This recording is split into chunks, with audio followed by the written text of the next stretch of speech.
Here's my review of Runaway Groomsman by Meghan Quinn in 5 minutes or less. I'm author Nancy Basile and I write cozy mysteries. You can download one of my free books using the link in the description. Synopsis.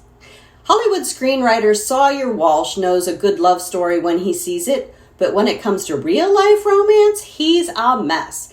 That's how he finds himself standing at the altar, as his ex-girlfriend ties the knot with his very famous best friend. The pressure, the resentment, the media coverage, it's all too much. And before he knows exactly what he's doing, he's making a run for it, leaving a shocked congregation and flashing cameras in his wake. Needing to lie low amid the media fallout, Sawyer lands in the charming town of Canoodle, California, where he crosses paths with Fallon Long, who runs the Canoodle Cove Cabins, a family-owned business and Sawyer's new short-term residence. Overwhelmed with renovations and her long list of responsibilities, Fallon is struggling to make ends meet while attempting to bring the cabins back to their original glory. So when Sawyer arrives, she is grateful for the income, but immediately writes him off as just another vapid Hollywood hack, until he begins to prove her wrong at every turn. As Fallon comes closer to saving the family business, an undeniable bond forms between her and the handsome screenwriter, but the pressures of her family obligations and Sawyer's notoriety might prove to be too much for anyone to handle. Could Canoodle be the setting for a new romance, or is true love just a Hollywood cliche? The romance tropes you will find in Runaway Groomsman include enemies to lovers, runaway best man, and small town where everybody knows everybody.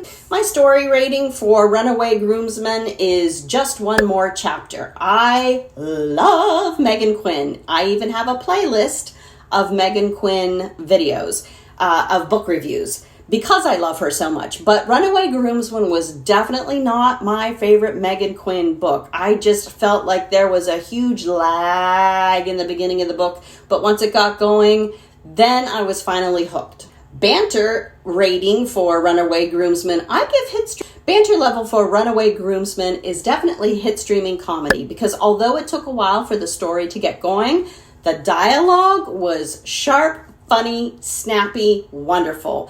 Fallon's best friend especially has quite an edge to her tongue. By the way, I read Runaway Groomsman using my Kindle Unlimited subscription, so I read it for free, and you can get your own membership using the link in the description below. Side characters are wonderful in this book, so I give them hold my hair back. I mentioned Fallon's best friend. She is a hoot. You will thoroughly enjoy her. And then her grandfather is also a wonderful character. And the male main character has a best friend who's really great and a brother who's really great. So I loved the side characters. That's the bottom line. Setting, if you've watched any of my videos, I bet you can guess. My setting rating for this is here's my new address. It's set out in the mountains in the middle of nowhere. Wonderful. They have like a gorgeous lake at the hotel. I would totally move there in a heartbeat. Spice level. Now, as I mentioned, it's kind of a slow burn and it takes a while. So there's not a lot of spice, but when the two do finally get together, it is definitely a sex education level. What's your favorite Meghan Quinn book? I bet you've read one. Tell me in the comments below. As I mentioned, Runaway Groomsman wasn't my favorite Meghan Quinn book. I love her Dugout series, the baseball series, and I love her hockey series. And I love a lot of her other standalones. But this one, it took a little while to get going for me. And that made it difficult. But I pushed through because of the dialogue and the characters. They were so fun and interesting and funny that it made the rest of it worthwhile when I got there. If you found this book review helpful, will you please give me a thumbs up so other readers can find it? And then be sure to subscribe to the channel so that you get more book reviews just like this one.